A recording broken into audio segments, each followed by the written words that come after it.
This podcast is made possible by Napa Valley Wine Academy, America's premier wine school, with locations across the United States and online. Become a recognized expert and join the wine community and gain the confidence to do what you love with the winner of the WSET and Riedel Global Wine Educator of the Year Award. Listeners of this podcast enjoy a special 5% discount on any Napa Valley Wine Academy classes when they use the code NVWA Podcast at the time of enrollment. That code again is NVWA Podcast. For more information on all the courses offered, visit NapaValleyWineAcademy.com. That's NapaValleyWineAcademy.com. So 10 is a story inside the story. I'm going to start from the end. From Napa Valley Wine Academy, this is The Stories Behind Wine, a podcast dedicated to the stories, people, places, and history that influence the world of wine. In this episode, I sit down with Giammario Villa, an Italian native, a sommelier, author, and ambassador of the Consorzio Franciacorta. We discuss Giammario's journey and explore the origin of Italy's premier sparkling wine region. This is their story. Why don't you tell me your first and last name and what you do in the wine business? The first answer is very easy to give you, Giammario Villa. Thank you for being here. I really appreciate and love being part of this podcast.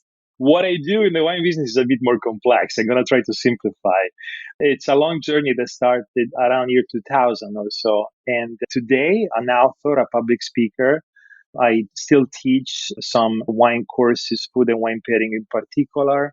I collaborate with UCLA, Center for Medieval and Renaissance Research, as well as UCLA Extension, together with other entities and the association like the Getty Museum and so forth. I guess my goal right now is to be a dad and to teach everything I know about wine and write about wine when I find some time. But before that, I spent many years traveling around US and Canada, teaching for a sommelier association, part of the council. I was a council member, marketing director of that association as well. And I treasure that period of my life because I was able to see the wonderful scenario that composed this mosaic, which is today America. And traveled a lot, met a lot of people, and challenged myself teaching and answering to difficult questions and training sommelier. I became a master taster, an official taster, and also an official teacher. So I surrounded myself of people in love with wine, first of all, but also in love with life, because wine is a beautiful part of life, wine and food.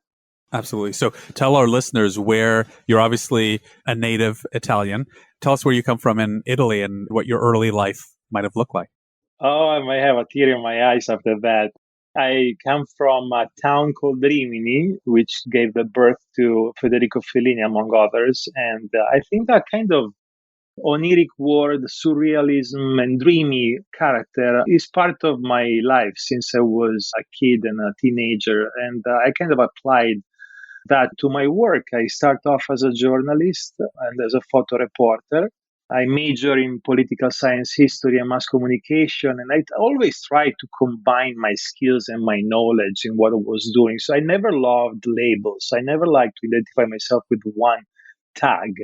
I like to wear different hats because I believe in the Renaissance form of expression. I believe that people should focus on a specific job or profession, but in the same time expand their horizon and also fell in love with different part of their skills. So I was born and raised in Rimini. I lived between Rimini and Bologna. I lived in France for a little bit. And when it was time to move to France, for some reason I decided to come to New York.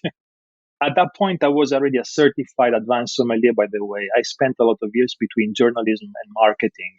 But I had the secret desire to know more about wine and food. And I remember one night I was walking in a dark alley and there was a side door of a restaurant, Tomorrow, first class of the first level of sommelier from the Italian Sommelier Association. And why not? Let's go try. And then the first class led into the actual first level. And then if you do the first, you want to do the second. At that point, you want to get certified. And inside of me, I knew that nobody could take away that degree. And if I wanted to restart my life from somewhere, I could propose myself as a wine director or a wine journalist or a som, and that's what happened in New York. which was the beginning of my experience in US, who led to a family, and now I'm a citizen. Amazing story. And you are a Renaissance man in the truest sense, from going from journalism to the wine industry and teaching at museums and all that. So I think it's going to be an inspiring story for our listeners. Tell me a little bit about one of your titles as Master Taster. Why don't you tell our listeners, what does that mean and what does that entail? Yes, first of all, I was part for a long time with the North American Sommelier Association. I actually studied to get my certification to teach. And actually, I had to relearn everything. My vocabulary was in Italian, French, and some basic English, but to teach in English, it's pretty hard because the communication is not on me talking, it's on people understanding what I'm talking about. I had to relearn the vocabulary, also to learn how to communicate, how to get hold of the attention of people, how to be entertainment and also educational in the same time. So the idea was to keep studying and being certified, which means you can show a diploma. Where I'm from, you're a SOM not because you work at a restaurant, because you got a certification. And I believe in education and I believe in teaching today.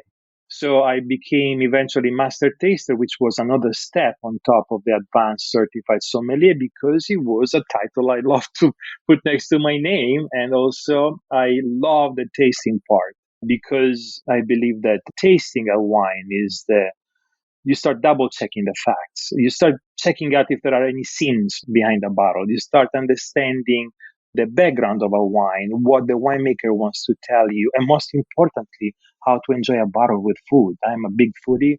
I'm writing a book right now with a chef here based in Los Angeles, Gino Angelini, which I adore. Is from my hometown, Rimini, and is about Federico Fellini food stories. So there's our 8.5 food stories behind the scene of Federico Fellini. So I interviewed directors, actors, producers, and so forth, but from a food point of view. And wine comes always through the window. We have a beautiful expression in Italian which says, whatever does not come through the door can come through the window. So in this food book, wine is going to come through the window. That's amazing. So what is it like writing a book? That seems like a daunting thing. How's the process going? We are experiencing unusual times these days, so everything got off the schedule, a bit off the timing I expected. But it's exciting. I found myself in a sort of auto therapy writing because you decide eventually what to write about. You decide eventually who you want to interview and what to talk about. I'm an independent free thinker and I like to keep that way.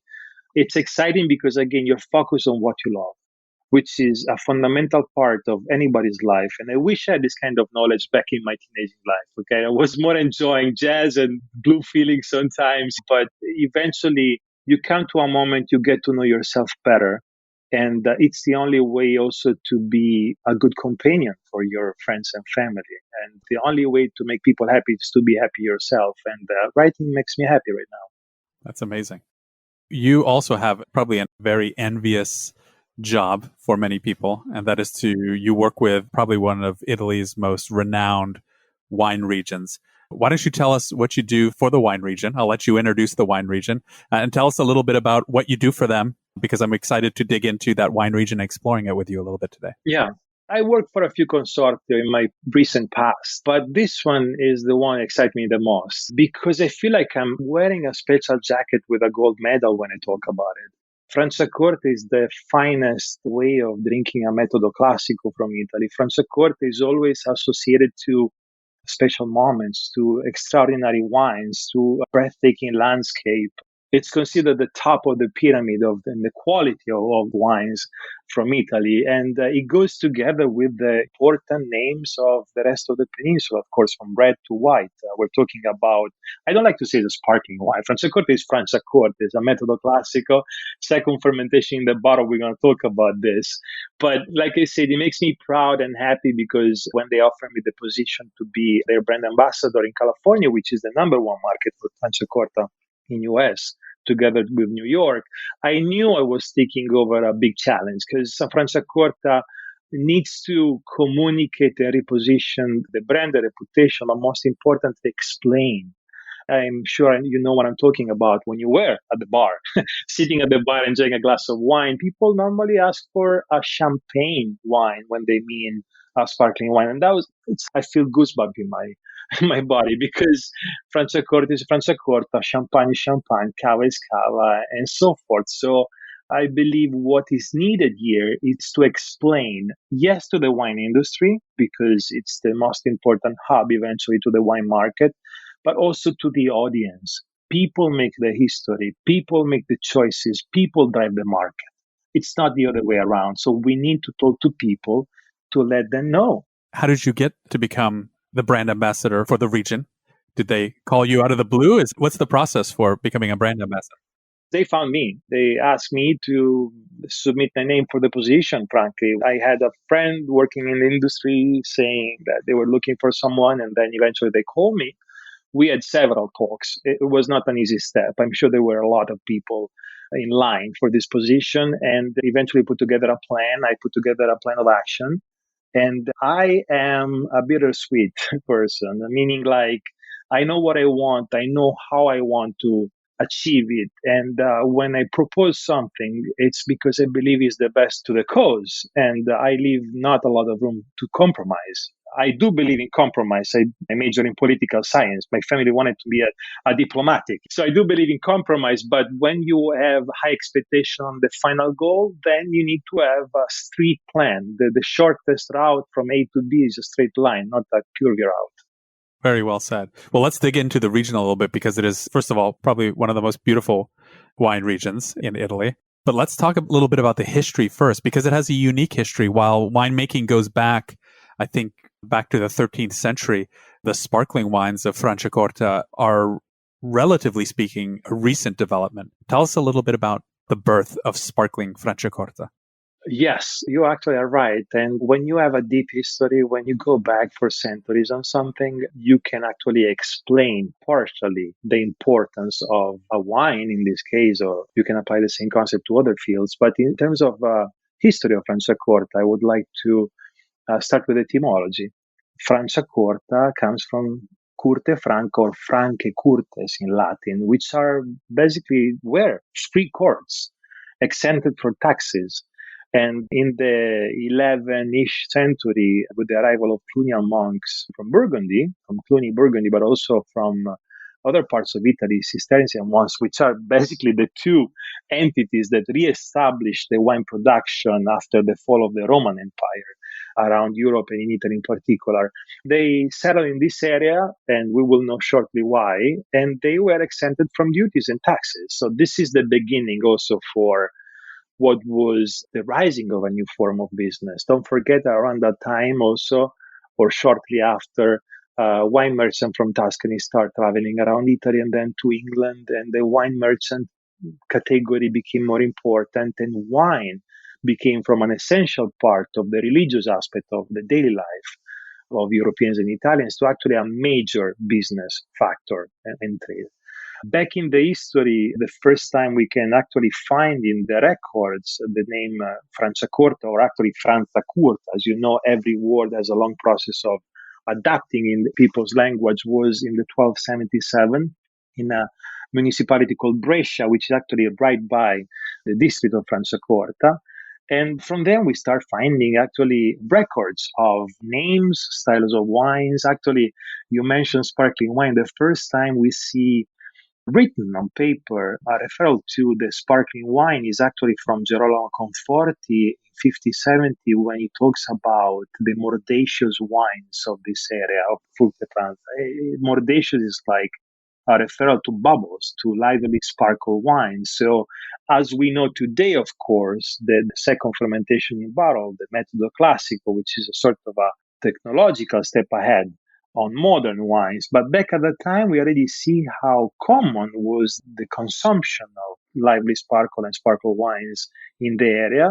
Also, the Napoleonic army, by the way, which invaded the north part of Italy, registered in their land of registry about 1,000 hectares vines planted for the production of fizzy wines. This is back in 1809. The contemporary version of the wine, as we know, comes only from the 60s on, actually.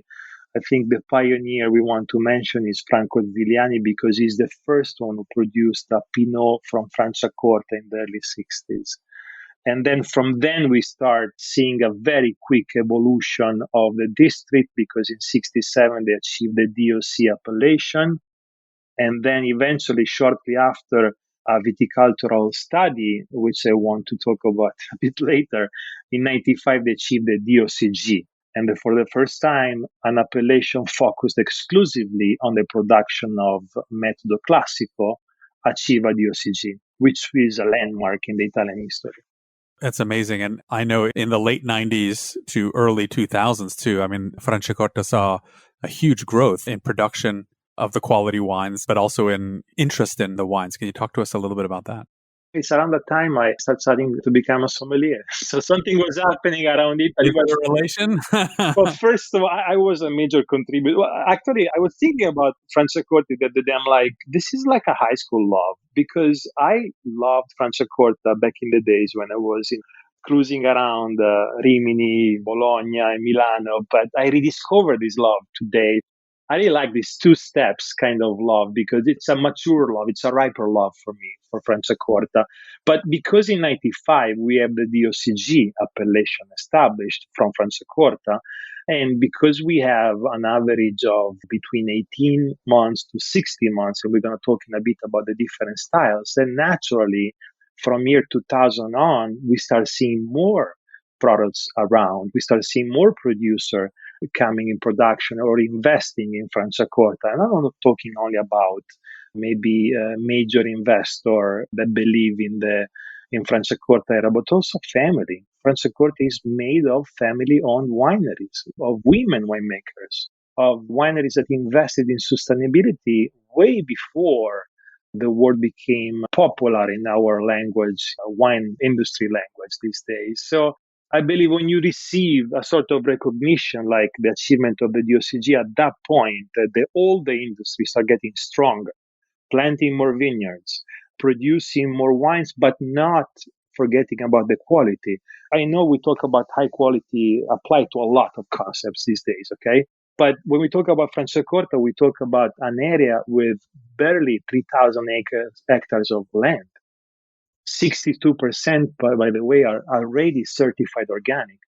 So we're talking about a land that is pretty limited, but not in the goal they want to achieve. So quality over quality over quality, and slowly they start spreading. And today, I think they produce about 80 million barrels. And the average size is medium to small of its winery because, again, they're mostly family owned and run. Amazing. I think it was Tom Stevenson who said once that this region is the only compact wine area producing world-class sparkling wines in Italy. So a great compliment from... I will steal the quote and mention Tom after that. Let's talk a little bit about beyond the fact that Franciacorta is in Italy, beyond that it's in one of the most beautiful areas around Lake Iseo. Let's talk a little bit about what makes it special from a grape variety perspective. And then maybe let's talk a little bit about the different styles, because there's some interesting styles as well. I'll be honest. I asked myself that before I took the job, because when it's time to communicate and to preach about an area, you want to make sure you know the answer. I think I got the answer in this term. Wine is always the product of the combination of three factors. One is, and Mother Nature is really dominant on this. One is the meteorology, the climate, so the micro and microclimate, the geography and the geology, and I'm a nerd, I'm a part-time nerd on geology, and the history and the culture of an area, which is the human effect. So combining these three factors, we can explain and decode the wines. And I believe, to make the long story short, and we can expand the story a little later, the proximity to the Iseo Lake, which is a lake of glacier origin, the proximity to the Oglio River, the proximity to the Alps, which I adore. I was born and raised in Emilia-Romagna, nearby the Adriatic, with sweet rolling hills, but the Alps are breathtaking. And the Rhaetian Alps of the Franciacorta area are stunning in the landscape. So when you combine the high altitude, the high latitude also, we're far from the Mediterranean concept of winemaking here. When you combine the exceptional morainic soil coming from the moving glacier coming from the north, the temperature excursion day and night, summer and winter, the effect of the lake warming up the temperature during the freezing part of the year, releasing heat. That's really what makes the difference to me and why I'm justifying such an amazing, outstanding quality on these wines for sure. So, and together, I will go with the made in Italy. I sound like a promo. I am also a promo right now, okay? But I have to say, when I drink French, I like to detect that French twist. When I drink Spain, I like to feel Spain in a wine. You like to, when you go as a tourist, you don't want to go in the commercial route. You want to find what the locals eat, the real part of a town or a countryside. And the same with the wine. You want to understand in between the lines. And I think giving that made in Italy deliver the extra element. You drink Italian, you feel the Italian landscape, you get that beautiful acidity coming from the area, the minerality coming from the soil. You can feel the freezing temperature, but in the same time, a warm hug. Amazing. Talk to us maybe a little bit about the soils. You said it's one of your passions is soils. So love to dig a little bit deeper, no pun intended or pun intended, on a description of the soils that can be found in this area. Absolutely. And then I'm going to mention also the style of Franciacorta. First, let's relocate where we are. We are in the deep north of Italy. Deep north of Italy, literally a stone throw from Milan. In the central east portion of Lombardy, you have the Rhaetian Alps in front of you and Switzerland above that. So we are definitely on the non-stereotype landscape of Italy, okay? We have a beautiful river running on the west, the Oglio River. The north is the Iseo Lake, the Brescia town in the south, and this beautiful amphitheater-shaped wine district. I don't use the word region because the size is really a district. And the amphitheater is the key word here because about 10,000 years ago or so, there was a glacier moving, heading south. And then at some point around the Iseo Lake split in two, forming this amphitheater shape, and brought extra mineral content through the morainic soil to an area already rich of mineral content. So mineral over minerals, which is, in terms of wine, you can find complexity in the descriptor for the minerality. At that point, we already have the majority of the work done. Mother Nature did its job, her job. You have a spectacular landscape and a spectacular area where you only want to receive vines and plant vines and start your production. That's what the monks actually got it right first. So this is the area we're talking about. And in terms of geology, it's not clay or sand, the common element here. Again, is the morainial soil. I want to just pick a couple of examples because I do believe on communicating this part. Behind the fragrance, behind the floral aspect, behind the scripture, behind the primary aromas. The primary aromas are the aromas typical of a varietal. Secondary aromas are the one typical of the fermentation, tertiary of the aging part of the wine. So the primary aromas, the DNA of the grapes, where do the aromas come from? Where if you detect floral aromas, for example, most likely those vines were planted in extreme edge hill fruit deposit, which gives this typical floral note together with a good acidity. Or to give you another example, when we have spice natural in the wine, so not a spice coming from the use of oak, but a spice coming from the wine then is a steep hill fruit deposit with a very high olfactory persistence and a very good sugar level as well. So we can see and we have a beautiful map, by the way, franciacorta.net. You can find the English version of the website and find all these geeky elements with maps, geological maps, and food pairing and so forth. I know your wonderful website of the Napa Valley Wine Academy also is carrying or will carry shortly the same map.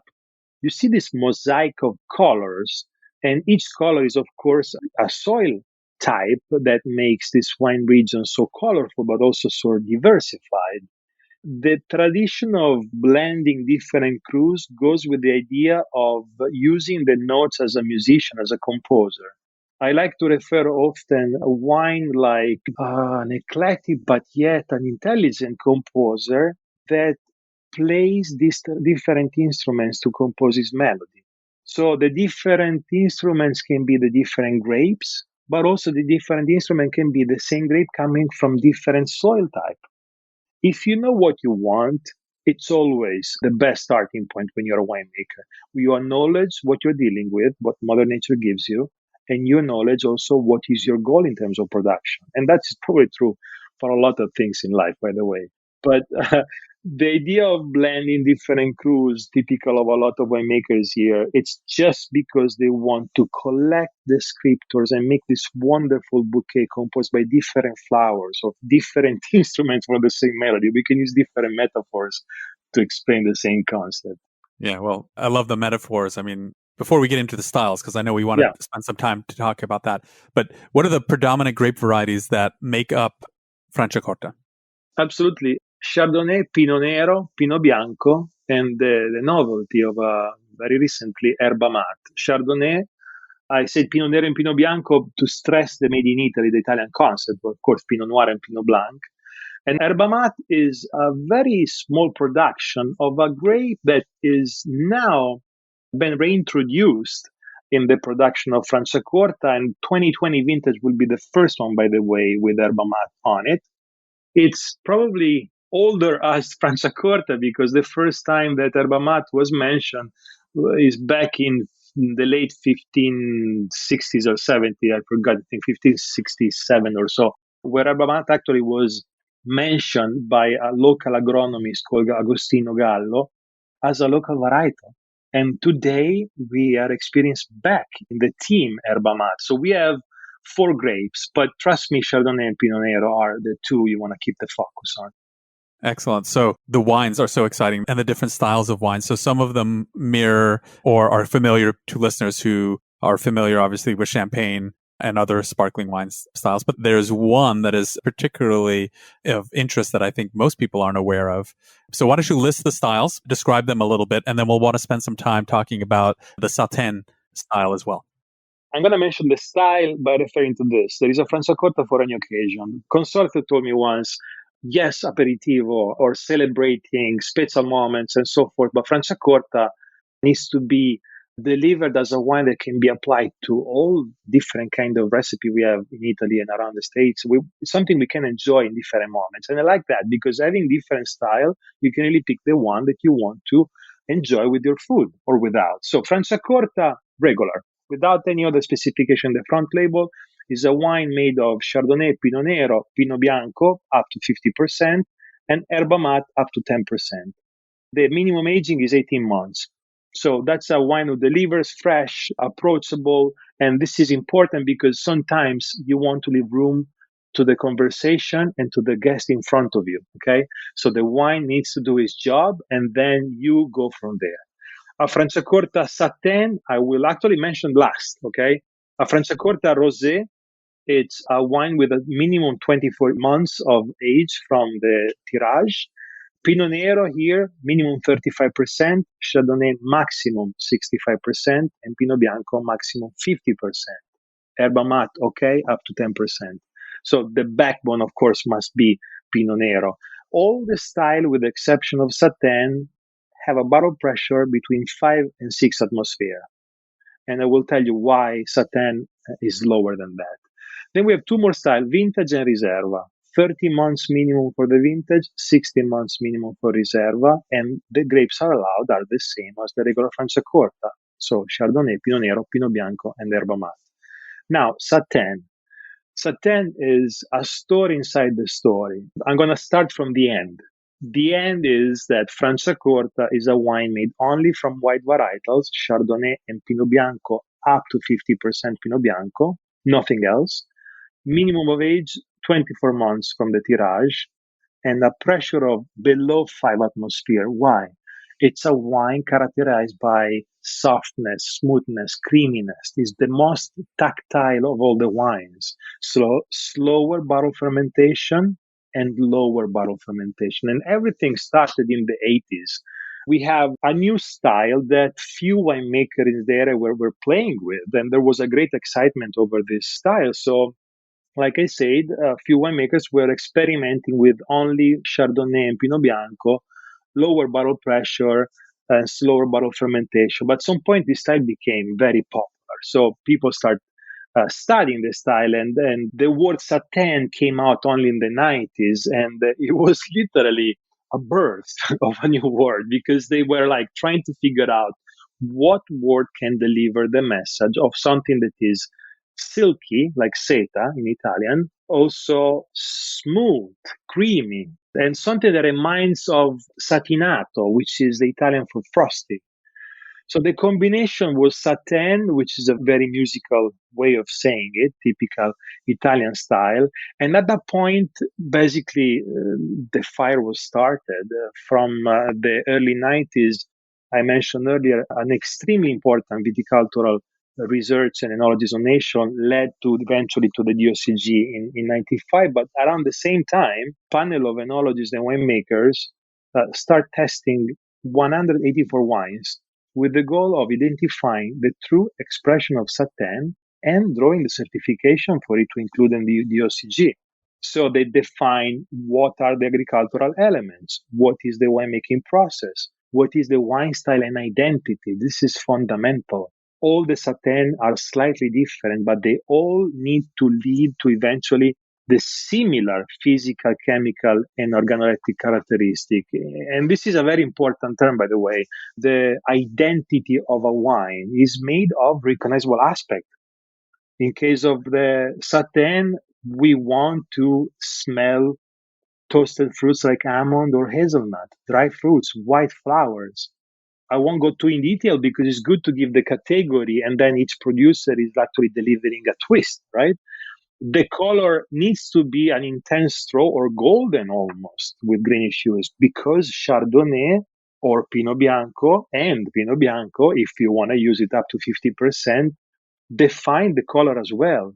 And if you want one of the fundamental part here, the perlage, it needs to be creamy at sight. So this word creamy comes back, the cream, the texture comes back, the tactility, the tactile way of drinking. It's very, I hate to use the word sexy because I should be fired if I use that applied to wine, but it's very intriguing and charming. Let's put it this way. Also, to wrap up the Satin category differently from the other styles that you can produce, Franciacorta, Vintage, or Riserva as a Dosaggio Zero, Brut, Extra Dry, Demi-Sec, and so forth, Satin can only be Brut. And this is opening the doors widely to an eclectic food pairing that can go from bake oven pasta to vegetarian risotto or saffron risotto, or lake fish. Don't forget we are by Lake of Iseo, or more simply, quote unquote, prosciutto crudo or medium aged cheese. So the idea is to embrace a wide category of food pairing. Lovely. Satin is one of my favorite styles coming from the region. And the word that always comes to mind for me is sensual. It's a very sensual experience to drink Satin style wines. But you just touched on a little bit. Let's talk a little bit about food pairing, because I know that's one of your passions. And I know that's what these wines really excel at as well, right? Most people make the erroneous assumption that sparkling wine is only for the aperitif or for celebration. And those missing out on pairing them with foods are truly missing out. So why don't you talk to us a little bit about your favorite food pairings for the different styles of Franciacorta? I like to mention an outsider here, sherry, because when I rediscovered sherry, I rediscovered the way of eating with sherry. So the same way, if you pass the skepticism or the stereotype of food and wine pairing, and you actually go for the scientific approach of food and wine pairing, you understand why actually there are broader categories for your possible food and wine pairing. So speaking of Franciacorta, you can absolutely have an own vintage, a more of a fresh, dynamic product for something that is dynamic as aperitivo or as appetizer, absolutely. But speaking of, for example, one of my true love, Dosaggio Zero. I love Padosé. I love Satin and Dosaggio Zero in particular. One because is a soft, smooth hug that embraces you into this creamy world of pleasure. And the other one, you avoid drinking your calorie and you're focused on a wine that is sharp like a knife. And speaking of Dosaggio Zero or Padosé, the combination can be very wide. Some ideas. So we're talking about something with very little sugar, if not zero sugar, with a very high acidity and some sapid finish.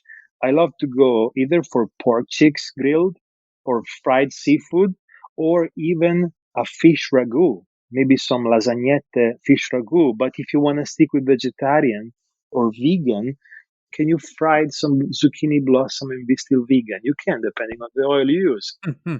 I'm a part-time vegetarian, so I do believe on alternating your addiction, right?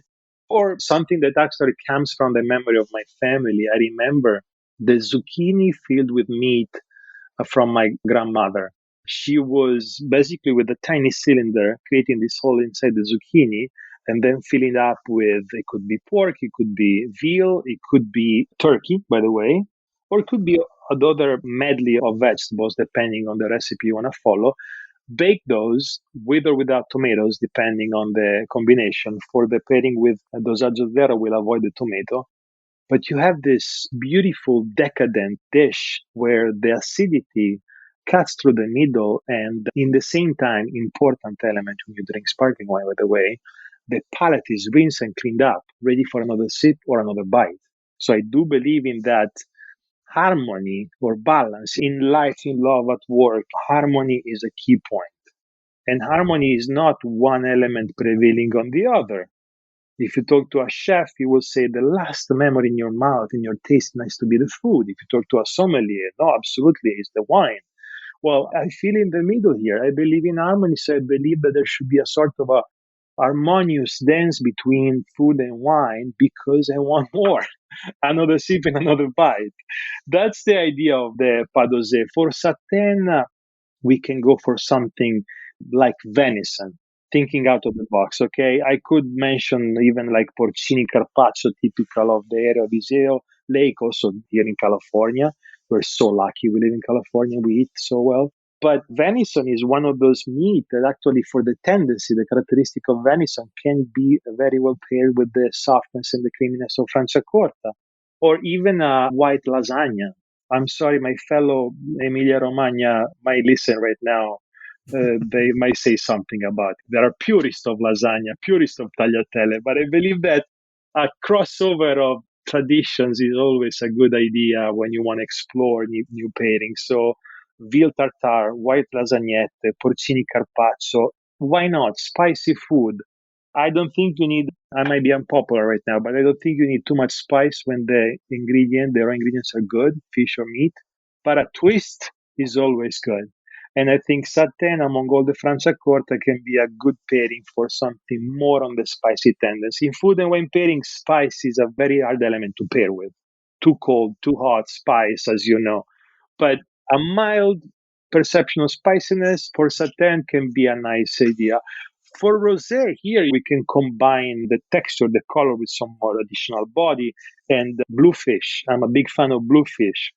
Depending on the structure of the wine, I know we're talking about metodo classico, so we're not talking about wine with full structure, but we do detect a more important body in some products, okay? In that case, some bluefish ragu tagliatelle, roasted eel, again, element with fat and extra flavor, because if you have a persistent finish on the wine, then you want to find a similar persistence on the food. If you have a certain structure on the wine, you want to, in the same time, pair that with a similar structure in food. So the idea is always to find that very feeble and delicate harmony that can last for a second, but when you find it is fantastic, really. That's amazing. So, really excited for your book to come out because I think you speak so eloquently about food and wine pairing, and these wines are just ripe for those great matches that you described. If someone wants to learn more about Franciacorta, its wines, the region, what's the best way for them to do that? I believe the best way is to follow the activities of the Napa Valley Wine Academy so they can actually listen. No, of course, that. I would say franciacorta.net, the official website, is the answer to a lot of questions. Actually, there are more answers to the same question because you can dig in the history, you can download maps, you can find the eclectic food pairing as well as traditional food pairing. So that's the first way to go. The second way to go is to probably talk to your wine supplier, the person you trust the most, the wine store, the wine merchant, a good friend, and ask about it because Franciacorta is out there.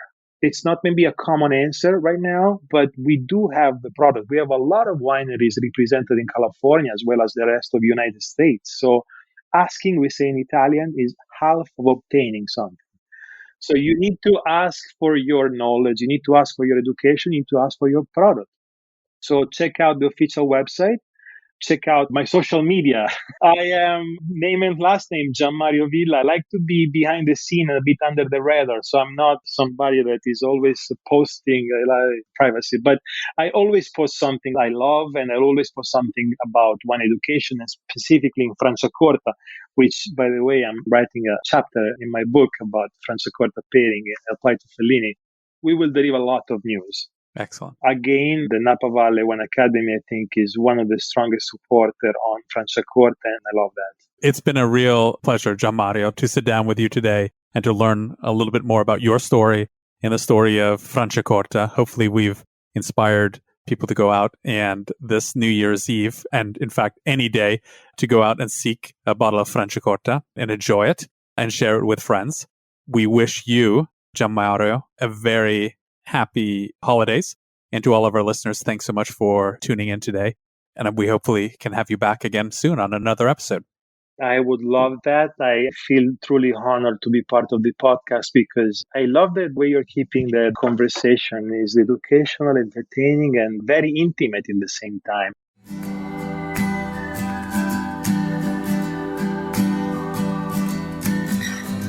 Thank you for joining us this week on The Stories Behind Wine.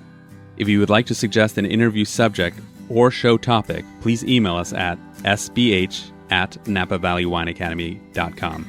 Again, that email address is sbh@napavalleywineacademy.com. If you like what you've heard, we hope that you'll visit our website, napavalleywineacademy.com/podcast, and share us with your friends and colleagues. We'd also really appreciate a positive review on iTunes. It really helps out. Be sure to check out the archive section on our website for previous episodes, and follow us on Facebook and Instagram at napavalleywineacademy.com. Join us next time for another episode of The Stories Behind Wine. Until then, thank you for listening.